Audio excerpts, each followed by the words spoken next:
There's been a lot of attention given to the European Union this week, with David Cameron, of course, announcing the issues on which he'll be trying to reach a partnership and agreement with the other countries in Europe to campaign for a vote to stay in the European Union.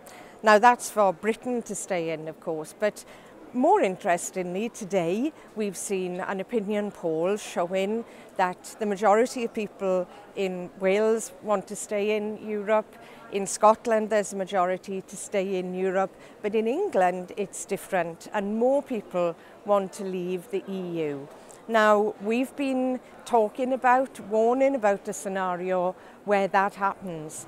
People in Wales must have the right to decide on their own future.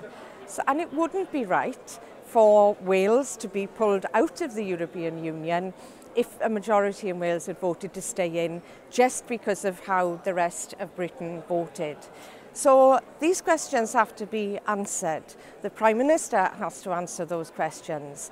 And I know that there are more and more people in Wales and organisations and institutions which are raising their voices now and saying that we are better off in the European Union. I know from my experience that it's in Europe that Wales can become a successful country with a strong economy.